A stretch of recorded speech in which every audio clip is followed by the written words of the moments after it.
আসসালামু আলাইকুম রহমতুল্লাহ। সবাই কেমন আছেন? আশা করি সবাই ভালো আছেন। ওই যে ছাদ থেকে যে ড্রাগন ফল পাড়ছিলাম তার মধ্যে একটি খেয়ে দেখাবো আপনাদের।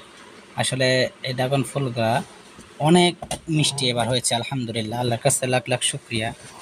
আল্লাহ তাআলা এবার ফলগুলাতে, কিন্তু ফলগুলো বেশ সাইজটা ছোট হয়েছে, কোনো মেডিসিন দেওয়া না। এবং আমাদের বসের ছাদের এটা এটা আপনার একমাত্র কিচ্ছু দেওয়া না, একমাত্র গোবর সার দেওয়া। সেটা আপনার ফল ধরা তাও ২ মাস আগে কিছু গোবর সার দেওয়া, অন্য অন্য কিচ্ছু দেওয়া হয় না। তো এই জন্য ফলগুলো খুবই মিষ্টি হয়। তো দেখুন, অনেক টেস্টি হবে।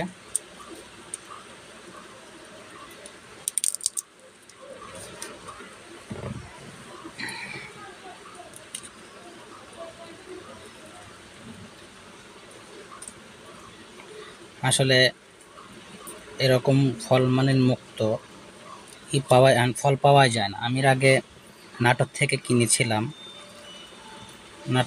আমি কিনছিলাম একবারে।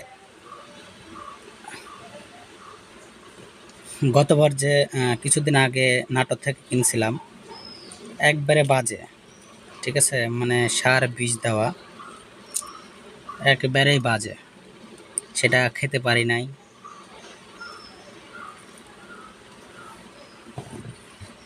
তো সেই স্বাদ হবে মনে হয়। বিসমিল্লাহ, বিসমিল্লাহ।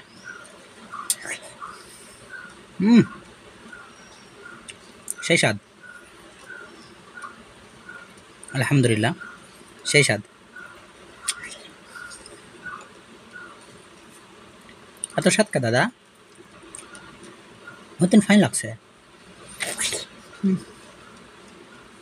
এত স্বাদ কে দাদা? এত স্বাদ কে? ড্রাগন ফল এত স্বাদ হয়? মাশাআল্লাহ, আলহামদুলিল্লাহ।